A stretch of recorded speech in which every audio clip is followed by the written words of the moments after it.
2013ರಲ್ಲಿ ನಮ್ಮ ಕುಲಗುರುಗಳಾದಂಥ ನಮ್ಮ ಒಕ್ಕಲಿಗರ ಸ್ವಾಮೀಜಿಯಾದಂಥ ಶ್ರೀ ಶ್ರೀ ಶ್ರೀ ಬಾಲಗಂಗಾಧರನಾಥ ಸ್ವಾಮೀಜಿಯವರು ಇಹಲೋಕ ತ್ಯಜಿಸಿದಂಥ ಸಂದರ್ಭದಲ್ಲಿ ಅವರ ದರ್ಶನ ಪಡಿಬೇಕು ಅಂತೇಳಿ ನಾನು BGS ಹಾಸ್ಪಿಟ್ಲಿಗೆ ಹೋಗಿದ್ದೆ.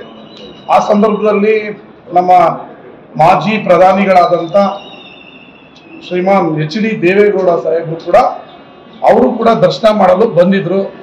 ನಾವೆಲ್ಲ ಸ್ವಾಮೀಜಿಗಳ ದರ್ಶನ ಮಾಡಿ 6ನೇ ಫ್ಲೋರಲ್ಲಿ ನಿಂತಿದ್ದಂಥ ದೇವೇಗೌಡಾಜಿ ನಾವು ನಿಂತಿದ್ದಂಥ ಸಂದರ್ಭದಲ್ಲಿ ಮಾನ್ಯ ಅಶೋಕ್ ಕೇಣಿಯವರು ಅಲ್ಲಿ ಬಂದಂಥ ಸಂದರ್ಭದಲ್ಲಿ ಅಲ್ಲಿ ಬೇರೆಯವ್ರಿಗೂ ಅವ್ರಿಗೂ ಯಾವುದೋ ಒಂದು ವಿಚಾರಕ್ಕೆ ದೇವೇಗೌಡರನ್ನ ಬೈದ್ರು ಅನ್ನೋ ಒಂದು ವಿಚಾರಕ್ಕೆ ಬೇರೆಯವ್ರಿಗೂ ಅವ್ರಿಗೂ ಅಲ್ಲೊಂದು ಘರ್ಷಣೆ ಆಯಿತು.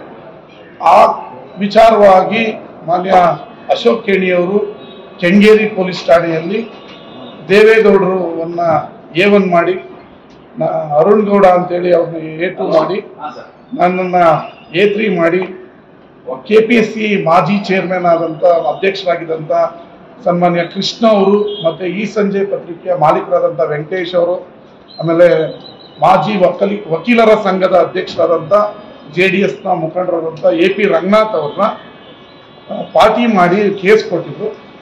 ಆ ಕೇಸಲ್ಲಿ ಇವತ್ತು ನಾನು MLA ಆದ ನಂತರ ನನ್ನ ಕೇಸು ಜನಪ್ರತಿನಿಧಿ ಕೋರ್ಟ್ಗೆ ವರ್ಗಾವಣೆ ಆಗುತ್ತೆ.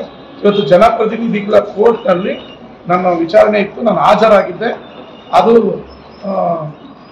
ಮತ್ತೊಂದು ಡೇಟ್ 15ನೇ ತಾರೀಕು ಕೊಟ್ಟರು, ಅದು ಮುಗಿಸಿ ಬಂದಿದ್ದೀನಿ. ಆದರೆ ಮೀಡಿಯಾಗಳಲ್ಲಿ ನಿಮ್ಮನ್ನು ಬಂಧನ ಮಾಡಿದ್ದಾರೆ, ದೇವೇಗೌಡರ ಕೇಸಲ್ಲಿ ನಿಮ್ಮನ್ನು ಬಂಧನ ಆಗಿದೆ ಅಂತೇಳಿ ಬರ್ತಾ ಇದೆ ಅಂತ ನನ್ನ ಸ್ನೇಹಿತರು ಫೋನ್ ಮಾಡಿದ್ರು. ಅದೆಲ್ಲ ಸುಳ್ಳು.